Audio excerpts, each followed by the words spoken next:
Justin Herbert and the Chargers had a great Week 3 victory over their division rival, the Denver Broncos. Now their reward is they get to travel to New York to play Russell Wilson and the New York Giants. My name's Tyler, here with my brother Ryan, and we're going to break down this Week 4 matchup between the Chargers and Giants, and we're going to provide our predictions at the end. So be sure to leave a comment. Let us know who you think is going to win this game and why, and also hit that subscribe button to help us hit that goal of 8,000 subscribers as quickly as possible. And so, hey, who knows? Maybe at the end of this week, you never know. Ryan, let's get into it here. Justin Let's do Herbert it. and the Chargers here. Great matchup against the Denver Broncos. They're 3-0 now on the season with a couple of big wins over their division rivals, the Kansas City Chiefs and the Denver Broncos. Both teams are now 1-2, so they have a 2-game advantage and are also why do they have 2-game advantage over the Raiders? Also, actually, they've Yeah. only played division rivals so far, Yeah. so they're Yeah. 3-0 in the division already. I'm just now Yeah. realizing I forgot.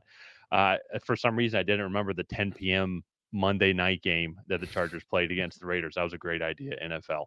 But in general, though, 10 p.m. Eastern time. People out in LA and the West Coast, you guys don't understand how tough that was to finish watching Yeah. that game.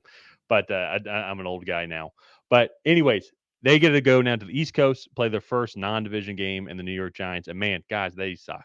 Oh my gosh, like that was atrocious. What one of the worst. What was that 4-down series when they it, got the first and it goal? That honestly was was atrocious. his end of half. Russell Wilson's end of half awareness was terrible.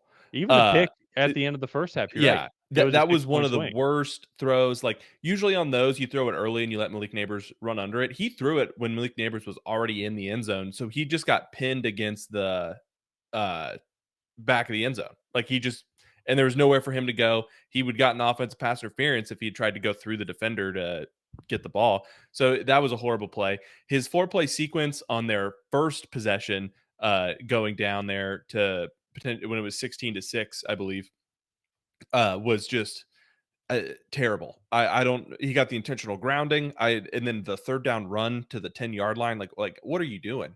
And then the second series, even like that fourth down throw, like you said, he threw it at the crossbar. Like he didn't even give a receiver a chance to make a play. Yeah. And I don't know. I am struggling at this point to realize the difference of even if you put in Jameis Winston, at least he will throw the ball up I don't for mean this to come off the grabs. wrong way. I don't mean this to come off the wrong way, but at least people wanna root for Jameis Winston. Yeah, yeah, You know yeah, what I mean? Like, he's just a fun guy, and I think too, also, if you're Malik Neighbors, be like, "No, I want the guy who's the gunslinger." So, yeah. and real quick too, total sidebar, but it's like, have we ever seen anybody's Hall of Fame stock drop so much? Like, we were talking about it last night while watching the game, finishing up recording. But like Russell Wilson leaving Seattle, I think a lot of people probably would have had him, maybe not first ballot, like with the opportunity to go to first ballot, but like a future Hall of Famer. And now, if Yeah. you go look at these past 4 years of his career, like I don't think there's been such a drop before. Leave a comment down below. Very curious to hear people's thoughts on that. But I think kind of getting back to this game though here, I think this is going to be an interesting matchup just as a whole on just how New York's going to put up points against this Los Angeles Chargers team. It's like even it took the best of Denver Broncos. I'm not saying they had the best offense, but you still have a Sean Payton led offense and Bo Nix, and they have guys that are crafty on that offense side of the ball. It took their best to put up 20 points against them, and that was even a little bit of help to start off the second half with a really long J.K. Dobbins. I think it was a screen pass or a run, but Yeah. there was a big momentum shift to start the game. Other than that, though, Chargers defense really had them on lockdown. And now, if you're the Giants, how are you going to score? Malik Neighbors, we'll have to monitor his status. I believe he came back in the game, but he took a He did. vicious shot. Yeah. Tyrone Tracy dislocated his shoulder, so he's going to be out. So I mean, gonna have Camp Scadaboo in there, and so just how's that going to change the overall dynamic? But if you're going to have Russell Wilson as the quarterback, it's just how are you going to put up points? This is where, to me, when I look at the Giants, be like, you go and draft Jackson Dart for a reason, and Brian Dable and Joe Shane or Joe Schoen. Doesn't matter. It's going to be Joe find a new job here real soon with Yeah. the way they've been playing. That could have been a better joke, but in general, I think that it just why you keep going to Russell Wilson. Like, at least go put Jackson Dart in there, like, more Yeah. often and have him sling the ball around, or Jameis Winston. Like least it'll be more fun for the fans. Yeah, I do kinda see what they're trying to do, and we haven't talked a lick about the Chargers, other than that they have Well, a good because defense and this offense I is much better. But, everybody's picking the Chargers here. There's no reason to yeah, not pick the Chargers in this game, yeah, but we'll get uh to that here in a second. but I do see, like, 1, they don't wanna put him in too early, and then you could stunt his development because we kinda saw what happened with Bryce Young, and some other quarterbacks that, like, they get put in too early, and then their development gets stunted because then they lose the confidence to actually make the throws and whatnot. Uh, and so I kinda see that, but at this point, like, what at least Jameis gives you a chance that he's gonna go throw for and I guess, saying this coming off the Cowboys game 2 weeks ago is a little bit different, but he's gonna go throw for 350 and 5 touchdowns and give this offense a chance to be You high just scoring. don't you just It don't know which teams are gonna score the 5 touchdowns. That's the well, issue. true, yeah. But, like, Russell Wilson, like, his situational awareness is just so bad in that like, I don't understand how you can justify keeping him in there after that performance situationally. Yeah.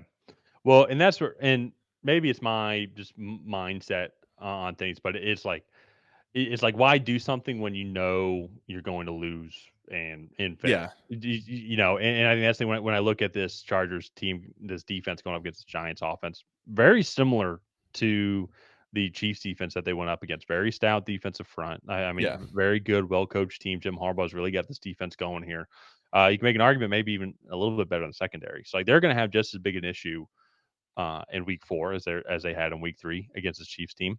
And now a much more efficient offense yeah. that they're going to be going up against. The Chiefs offense honestly kind of frankly looked awful still and quite embarrassing at times. 2 backwards passes, one of which Isaiah Pacheco was running a flat route backwards. Yeah, yeah. We'll don't make fun of him in our Chiefs preview video when they play Baltimore. But in general, though, and so that's that. I am excited on this matchup between the Chargers offensive line, who have been battling some injuries, versus then this Giants defensive line as well. And so that's arguably the best part of this Giants team. If you want to talk about like core groups, I think Malik Neighbors is the best player. But if you're talking about core group of guys, this defensive line it can I think get after the quarterback. So Justin Herbert is going to have to be ready for that. But in general, though, I don't think it's great to see the development that Quentin Johnson's had. I think he's going to have a great game. Keenan Allen being back that veteran receiver that the team needs. Then you go and have Lad McConkey as well too, who's just that very solid possession guy. Uh, I mean, those are 3 guys. I don't know how the Giants stop. It yeah, I don't just know. my opinion. So it's like even if they do stop them, once again, it comes back to the whole topic of the first part of this video is if Russell Wilson's the quarterback, how are you going to score? You know, like, and so I think that's just the big problem that the Giants are going to be facing. And kind of wrapping up here too, going back to Jackson Dart real quick. My mentality is it's like if I know, if I know something's not going to work, like I'm not going to do that thing. So like if I'm Brian Dable and like my job is on the line, be like, I mean, I'm probably not going to win with Jackson Dart, but there's opportunistic opportunity maybe that Jackson Dart really develops and he brings in the young life and teams don't know how to defend against him for whatever reason. If you keep going back to Russell Wilson, like I know I'm going to lose this game. Like this guy is going to lose us games as he did last night. Not saying they would have beat the Chiefs, but how he ended the first half was atrocious. It was a 6-point swing, horrible momentum builder, and then the Chiefs got the ball and then went down and scored a touchdown. That was a 10-point game. It's like a Yeah, big, massive difference, than on the decisions that he made. Not saying Jackson Dart couldn't have made the same decision, but that at least could have been a learning moment and a development moment. yeah, And also, too, at the same time as well, and this is maybe not the right thing to do from like just a moral standpoint, but it's like I'm going to lose my job either way. So like I might as well go out guns blazing with the kid, and then if he works yeah. out, then you look like a genius. So I don't know. It's I'm going with the Chargers in this one. I really don't think it can be close, but who knows? Yeah, I'm going with the Chargers too. I they're just so much better right now. Yeah, And Justin Herbert, we're 3 weeks into the season. Justin Herbert is the MVP, I think, so far, yeah, through the year. So, um, I want to make a comment about Jackson Dart. I do think they have a tough stretch here. I mean, I will say it really doesn't get much better. Um, they they play the Chargers this week, then they're at the Saints, but then it's Eagles, Broncos, Eagles, 49ers, Bears, Packers, Lions. Like, this is a gauntlet of a schedule. Then they do play the Patriots there. That's a winnable game. And then, like, they finish out against Commanders, Vikings, Raiders, Cowboys. Uh, you don't really have a good spot where it's a soft landing for Jackson Dart. So if you're going to play him, you might as well play him. Like, get him out there, get him some experience. I know this is a good defense. He's going to make some mistakes and whatnot, but I think you might as well play him. You're going to lose these games anyways. So we're I both think take, yeah. I mean, that's my mentality. We'll have to wait and see. yeah, yeah. So let's go ahead. Let's wrap this video up here. We're both taking the Chargers in this matchup. If you guys have not already, please go ahead and like and subscribe. That is the best way to help out the channel. While you're down there, leave a comment on who you think is going to come out ahead. Will it be the Los Angeles Chargers? Will it be the New York Giants? None of that. We'll see you guys next time.